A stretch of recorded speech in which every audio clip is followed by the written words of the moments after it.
Well, it is 4:15, so if nobody objects, why don't we go ahead and I'll just call the Monday, June 22nd, 2020 regular meeting of the St. Joseph County Public Library Board to order. And first thing we'll do is I'll call the roll, and maybe we'll do reverse this time since we did forward last time. And I'll ask you just to indicate your presence and that that you received and were able to open and access the board packet again. I don't see Marvin yet, but Marvin, are you on? I don't see you. I don't think so. Okay, so Michelle also is not on. So Augie? Here. And you And I did get the packet. Mm-hmm. Christine? Here, and I did receive the packet. Terry? Yes and yes. Anne? Yes and yes. And myself, and I received my packet as well. By the way, does anybody, so we do have a quorum of 5, so I'll call the meeting to order. And I note that we don't appear to have any visitors that I can see, but we do have our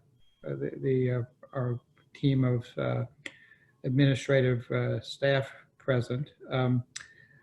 Let me ask, is there anybody that needs to get off? Since we only have exactly a quorum, is there anybody that's going to need to get off early? Because if so, if there's anything we have to approve, I'd go ahead and do that. But if not, we'll probably still, it's not a really long agenda, but I just want to make sure of that. So we do have a quorum, and we have 2 sets of minutes to consider and approve. They were both in our board packets. The May 18th regular meeting, as well as the special meeting we did on June 8th. So first, is there a motion to approve the minutes of the May 18th meeting? So moved. Is there a second? Second. All right, so why don't we go ahead and approve? Is there any discussion, additions, or corrections? If not, why don't we go ahead and just vote on those first? Marvin's still not here. Michelle not here. Augie? Aye. Christine? Aye. Terry? Aye. Anne? Aye. And I vote aye. So the May 18th minutes are approved. Next, also in our board packets were the proposed minutes for the June 8th special meeting. Is there a motion to approve the minutes of June 8th? One of you all want to So moved. Is there a second? Second. Second, Christine, yeah. Okay, any additions or corrections? If appearing to be none, Marvin's still not on, so Augie? Aye. Christine? Aye. Terry? Aye. Anne? Aye. And I vote aye. So the June 8th minutes are also approved. So, Next excuse me, Alan, there was a message that came, I just saw it flash across my screen from Marvin that he doesn't have the information or something. Is it an email, maybe? Oh. I'll go ahead and send that to him Yeah. now, and hopefully that'll work. Yeah, Okay. go ahead and do that. All right. And I saw something from Michelle saying she wouldn't be attending. didn't right. I? Okay. I notice our counsel has joined us, Mr. Masters. Okay, so yeah, why don't we wait a second then to see if Augie joins us. And then while we're doing that, we can go into the Deborah, if there's anything you want to tell us preliminarily until he joins us, or should we just wait a minute? Maybe we'll I think it's all in the report, and then hopefully you'll have some questions about what we've kind of been up to in the last, it's really only been 2 weeks since we had a meeting, but I didn't do a director's report for the special meeting. Okay, So. all right. Sure. So you can tell us more about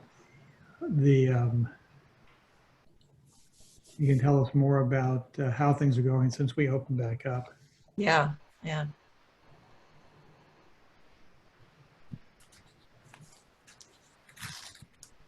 Do you want me to start, Alan, or do you want to wait a little bit longer? I think go ahead. Go ahead and start. Okay. All right. The circulation numbers that you're seeing for May really, I just wanted to mention, really stem from May 11th, which is when we began curbside services, and then they go to the end of the month. And you'll also see that the numbers are higher at the 5 locations where curbside first began. So that's Keller Park, Francis Center, River Park, and North Liberty. altogether, we circulated in physical materials just over 24,000 items to nearly 4,000 people. And that's all as a result of curbside. And I think that's, you know, it's way down from what we normally would do. But when you think that everything had to be hand pulled, and sometimes there were 3 or 4 telephone calls or emails between a patron to get it all straightened out, they really did a nice job. And there were nearly 11,000 Wi-Fi users, and that's from our parking lots for the most part. And we still managed to deliver about 82 programs in May. So those were all virtual. Any of the programs that you see in the stats are virtual programs that we did online. In terms of funding reports, we'll have a little more information for you at the board meeting on potential shortfalls in revenue over the next few years.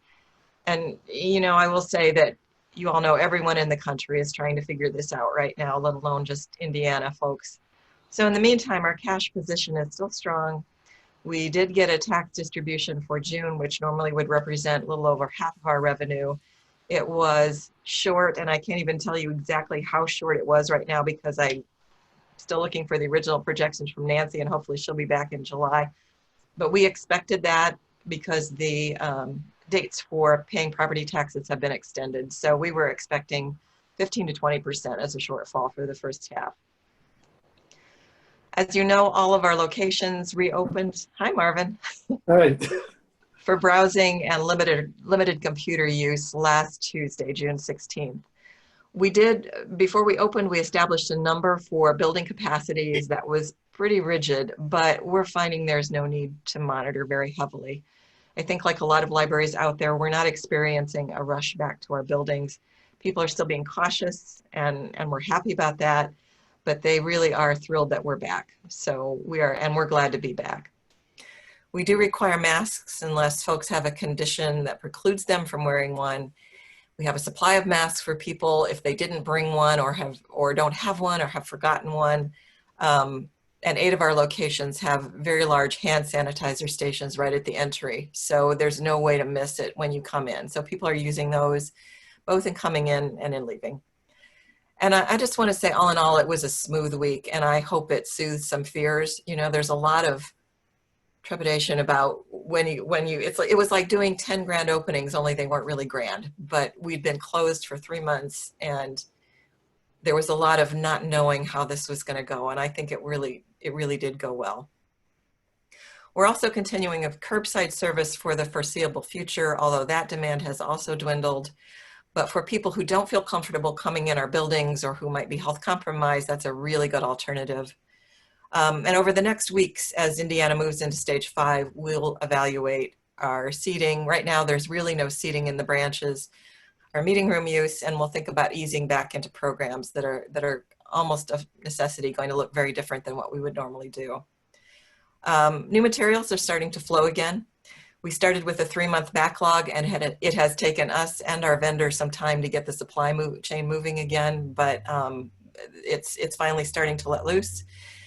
We have an excellent crew, but we're going to be backlogged for some time. So, and people, including me, are getting a little impatient because things that were published, you know, in April are just now coming out, and it's almost July. So we're just asking for patience. We still have approximately 26 people on furlough. Nearly all of those folks are materials handlers or shelvers, and it's just that we don't have the volume at this point in time to keep them busy. So they're still out of commission. For main library, the crews are pouring cement for the annex foundations, and work is ongoing inside the main library building. I don't know if you saw the video on our Facebook page, but we got a video of the first pour, so that was kind of fun. In terms of small delays, about a little over a week ago, we had a laborer who was exposed to COVID-19. He has since tested negative, but he's in quarantine for 14 days. His significant other, who's a nurse, was diagnosed. And when he reported the exposure on Friday, we immediately shut down the job site, and then all surfaces were cleaned, and we were able to reopen the following Monday. So a little bit of a delay, but not much. And then last Thursday, the crew cut an electrical line in the alley that while the crews were removing the duct bank, and it did not show up on any of the plans. It did not show up on the site drawings. Nobody knew it was there. we were all just really grateful that nobody was injured. And our first challenge was to make sure the site was safe, and we shut down all the building feeds. So on Friday, all the damaged cables were removed and Indiana Earth removed all the conduits. And now I think it's a question of putting everything back so that it will function again. So we've had a lot of contractors on the site just dealing with that to get everything stabilized. AEP, Indiana Earth, Herman and Getz. On Friday, Herman and Getz brought in a generator to keep power going until there can be a full repair. And their estimate is by the end of the week, hopefully everything can be reconnected again and we'll be back on regular building power. But in the meantime, we're running on a very large generator. And then last night, the generator failed. So Herman and Getz and AEP and our own IT manager were all on site Sunday night to get that back up and running. As of mid-morning today, the power is back on. We're still on generator, but at least we've got power. We were just concerned that in case of it's sort of a massive shutdown of all the IT services, there was some concern that some of that data may have been affected. And I don't know that we know that yet. Sarah, I don't know if you want to comment there or not, whether you've got any updates, but. It seems fine. Well, not everything has been checked. If it had been corrupted, we wouldn't be able to get on the internet at all. So that's good news. Yeah, good. There will be, of course, costs incurred for all of this additional work. New conduits that we didn't anticipate, the generator, pulling wires, but at least the job site is open. And so far, I think it caused less than a day's delay. So that's, you know, in terms of more delays, more downtime, we haven't seen a ton of that. And that's pretty much my report, but if you have questions, we'll be happy to answer anything that we can. Question for Sarah, I think it would be, off-site, do we store backups off-site somewhere, or are they, how do we have some at the center branch. So we have our local history digital materials, which we think are the most priceless and hard to replace because, you know, we have digitized that ourselves. And so we back those up at center. We do an offsite backup. We call it the BAZA, the big, you know what, server array. And then we also have a lot of our things like our catalog and everything like that is cloud-based. So it doesn't really live on our site, and it just gets managed by those people that do AWS and things like that, and they're in that business. So we like that added security too. Thank you. Were there other questions, comments? If not, is there a motion to approve our director's report? So moved. Is there a second? Second. By Marvin. Okay, let's go ahead and vote. Marvin, you vote aye. Aye. Augie? Aye. Christine? Christine, thumbs up. Yeah. I think, Excuse me, I just got kicked off. I'm back. Aye. aye. Okay, great. Terry? Aye. Okay, Ann? Aye. And I vote aye. The director's report is approved. In our board packet that we received, there's a library bill list for June 22nd for today. Is there a motion to approve all of the accounts payable vouchers described on the register of accounts payable vouchers that is included in our board packet? Motion to approve.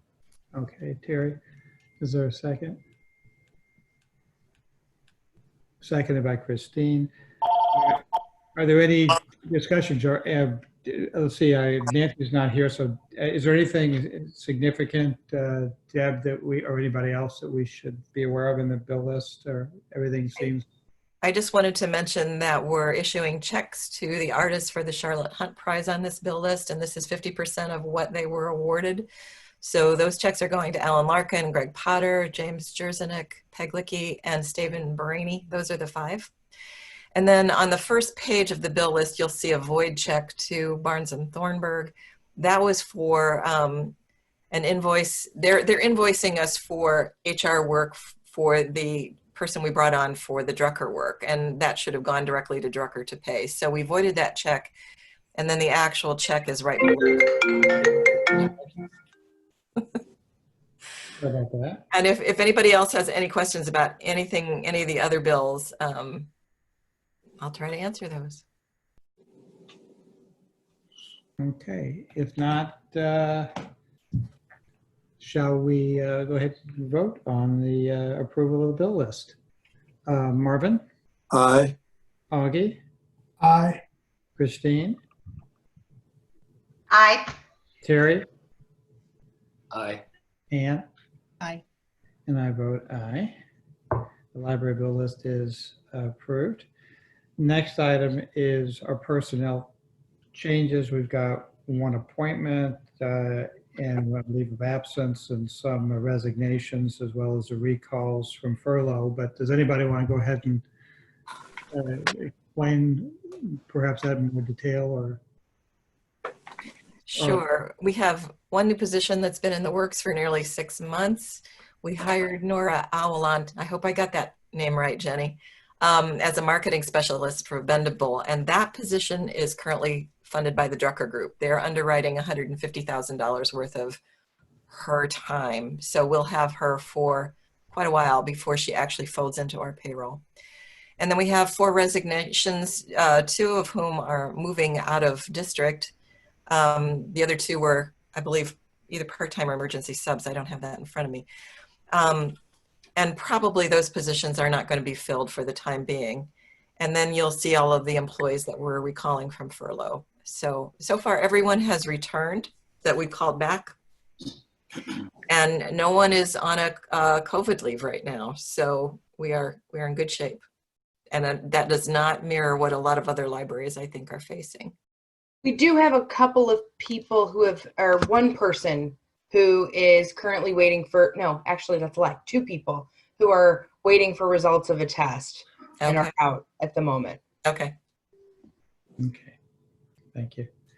So first of all, maybe if we go ahead and formalize it, is there a motion to approve the personnel changes? So moved. Is there a Second. Okay, so now are there any questions about the changes? And then as Deb noted in her report, or her director's report, we still have 26 on that are still on furlough. So if not, maybe we'll vote to approve. Marvin? Aye. Augie? Aye. Christine? Christine? Okay, yeah. Aye. Vote aye. Terry? Aye. Got it. Yeah, Terry? Aye. Ann? Aye. And I vote aye. Okay, personnel changes are approved. Next order of business is report of special library board committees, and I'll just note for the record that there were no special library board committee meetings held since our last regular meeting, and so there are no special reports. In addition, to my knowledge, well, there's no unfinished business that I'm aware of, but does anybody have any unfinished business that they want to bring up? If not, we I don't know can. if this fits right here, but I have a question about Bendable. I've spent a little time looking at it. I'm really impressed. I'm taking a class or 2, but I won't tell you what in yet until I see if I pass. But my question was this: there was a comment on one of the classes that it was accepted for credit by, it was like 2,000 institutions. My questions are, is that true of all the courses or only the one I stumbled on, or many of them? And secondly, where could we find out who the 2,000 institutions are? Jenny just disappeared out of this. I know. But I can answer some of that. So yeah, not every course qualifies for credit or is credentialing, but many do. And when they put Bendable together, they were mindful to make sure that most of them would fit with like the Ivy Tech system, the IUSB in Indiana colleges. So there's a lot of them that do. I don't know of or know where a comprehensive list of what could go where lives, but I'll see if Jenny has that to share. I think ultimately that'll be needed in that if a person decides to take a course and they really wanted it for credit, they kind of have to know. Mhm. Actually, Yeah.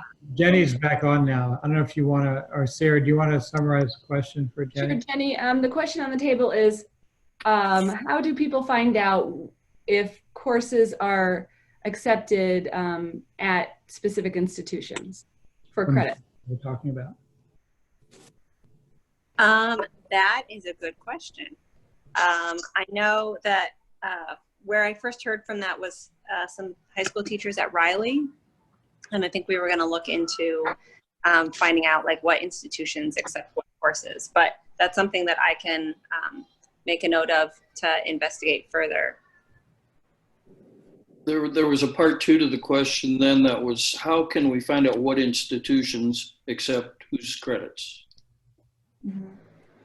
Yeah, that I can, because I'll work with, Drucker Institute is connecting with like Penn Foster and study.com, and they would have the relationships with the institution. So I can't imagine it would be difficult to pull together that and make that available for people. Not just for me, obviously, but yeah, everybody's going to want to know that eventually if they're taking classes. Oh, yeah, and that's one of the things we heard from one of the high school teachers was that was particularly interesting in terms of like doing dual courses where you could get dual credit for these sort of things. So yeah, I don't have a direct answer right now, but it wouldn't be hard to find that out for you and for everyone else.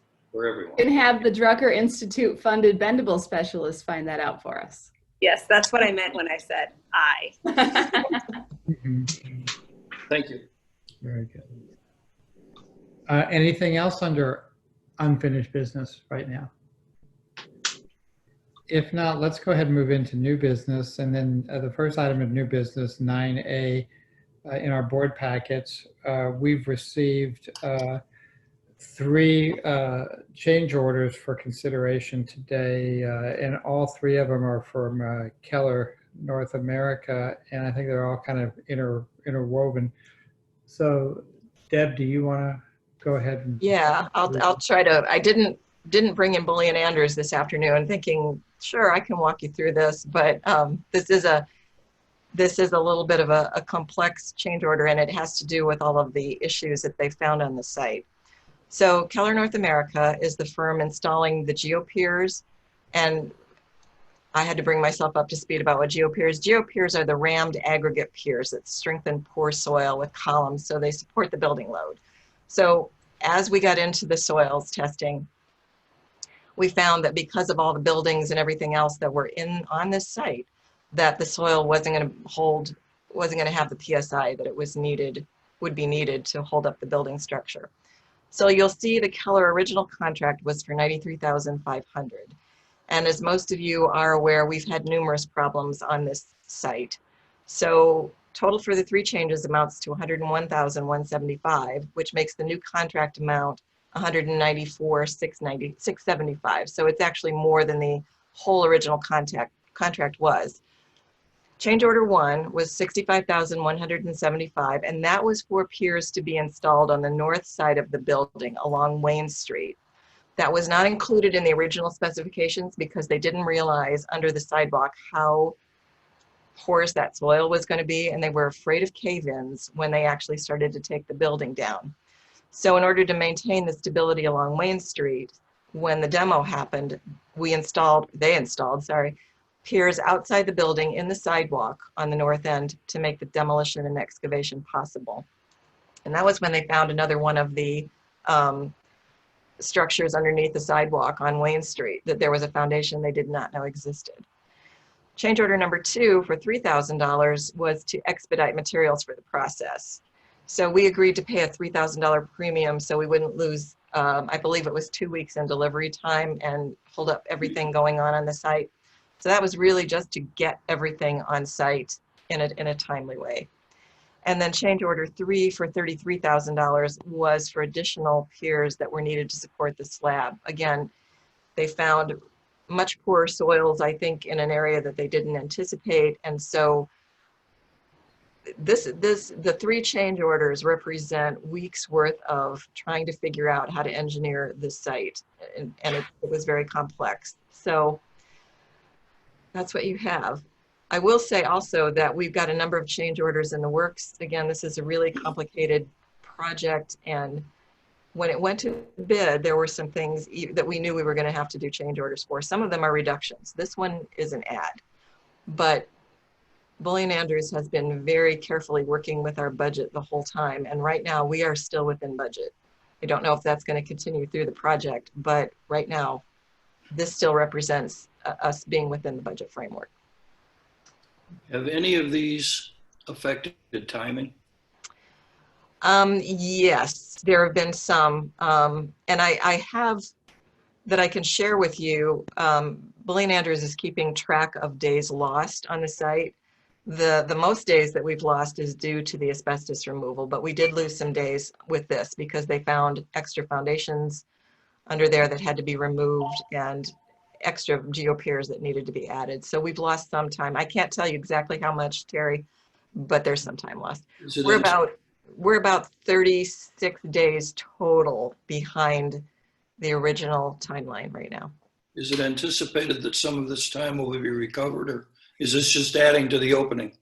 That's a good question, and I don't think I know the answer right now. They're going to really try to make up some of it, but how much they'll be able to, I don't know.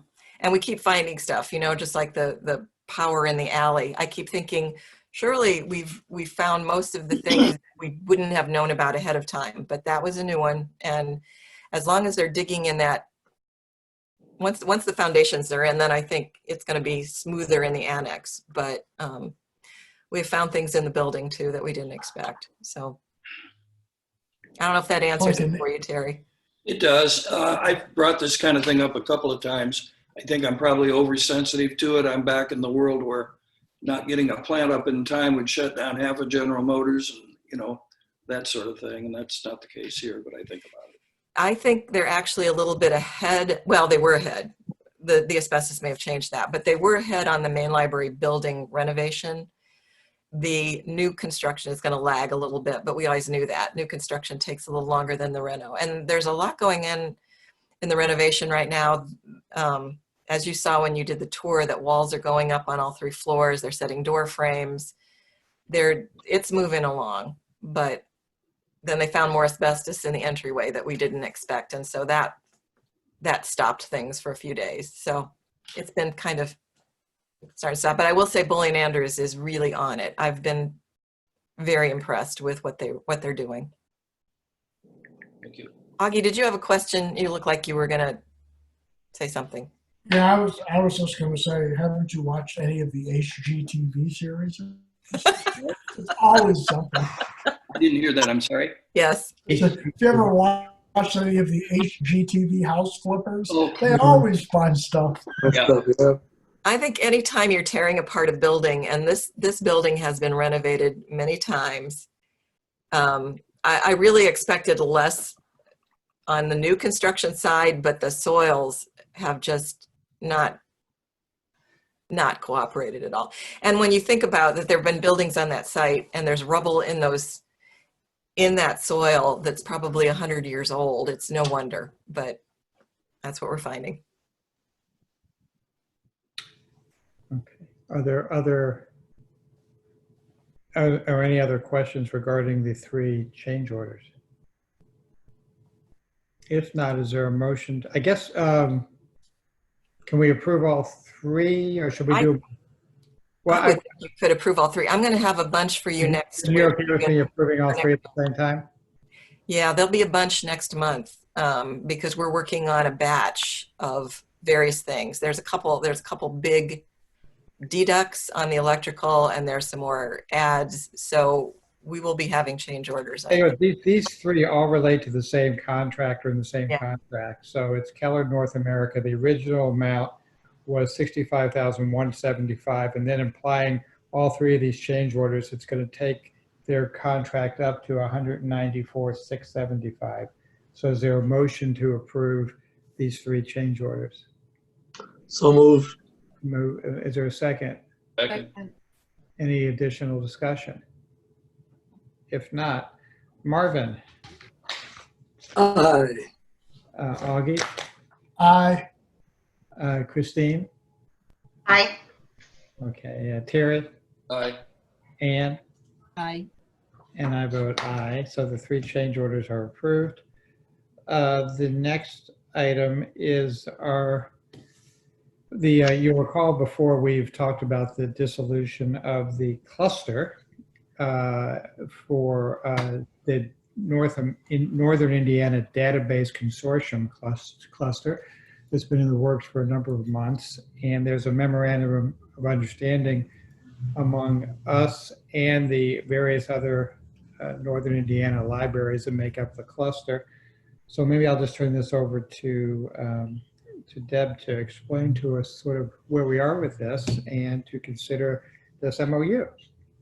Actually, Sarah's going to take this one.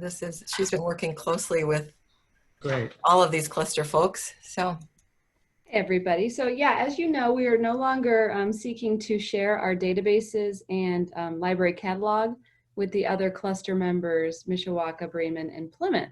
And so this is just putting in the framework of how we're going to dissolve that relationship. We're coming to an end of a contract period. And so we're choosing not to renew based on our own wants and needs, but also Mishawaka did approach us first about this. But throughout the years, you know, it's how do you solve a problem like the cluster, because it's complicated to have to share. And being the largest organization in the group, we found the most complications. And so this will do a lot to help simplify the requirements of our cataloging and technical services staff, and also let us do things that we are not currently able to do. During COVID and the shutdown, we really kept hitting these barriers of things we weren't able or allowed to do because of the system had to be shared.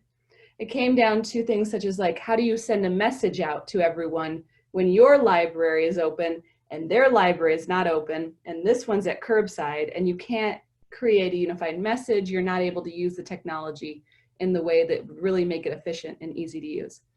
So this lays out how we're going to end the contract at the end of the year, how we're going to export and help migrate their data for them to their new database servers, their ILS systems, and how we're going to divide the money at the end and not collect user fees for this year to help them defer the costs of their new system.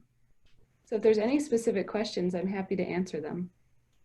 So Sarah, let me ask you, you say we're not collecting user fees during the year, but is that actually going to be at the end of before the contract is actually terminated? Am I correct that they will pay those, that'll be, those monies will be recouped at the end? We would have divided the money anyway. So what we're going to do is just divide it based on that money rather than collect them through the year to then divide it. Okay. but So we are going to factor that out though, Sarah. I mean, as if they would have paid. And then we'll just deduct it from what we're paying out, because they are 2 different buckets of money, but it will be all adjusted. They'll just get a smaller payout because of it. Okay. All right. So, so first of all, maybe is there a motion to approve this memorandum of understanding? Motion to approve. Moved. Okay, motion made by Ann, second. Second. Second by Terry. Okay, so any questions or discussion?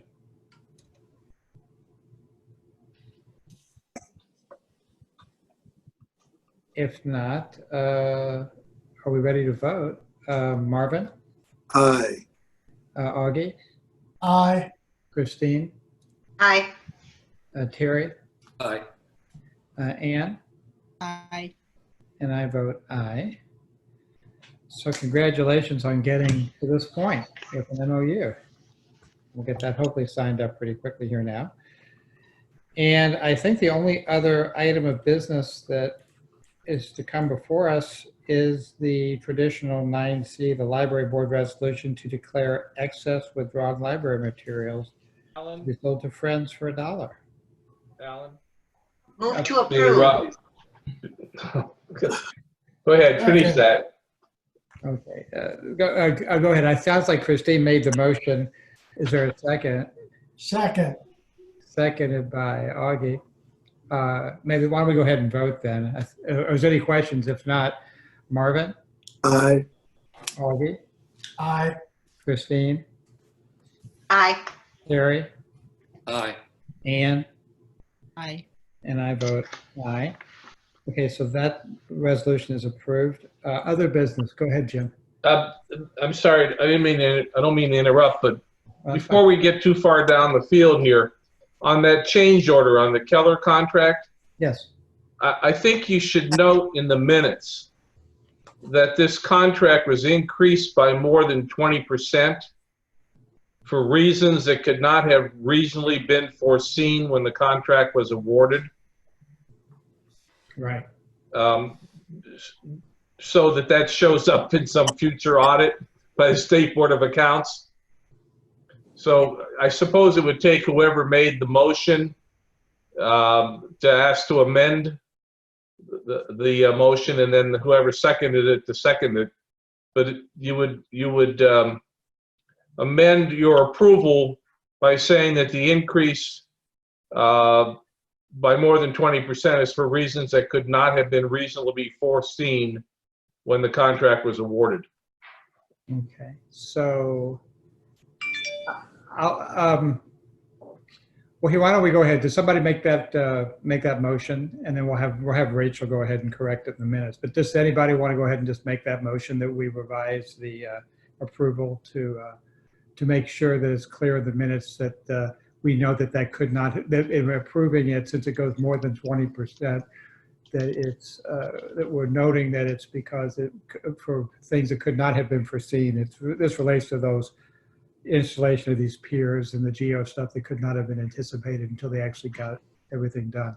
Is there a motion? One of you may want to make that motion. I'll make the motion, but it's a little complicated. Obviously, we just have to vote. Yeah, it could not have been anticipated. Right, it could not have been anticipated. It was over 20%. And after that, maybe Mr. Masters could help with the wording. Okay, and then that's their second. I'll second. Okay, motion made and seconded. And then Rachel, do you think you have what you need to note in there? Yeah, and I'll have access to the recording so I can go back and listen to the wording, make sure it's correct. Okay, all right. We also had some of that, I think, when we did our procedures. I think that was in that resolution that, Jim, that you put together.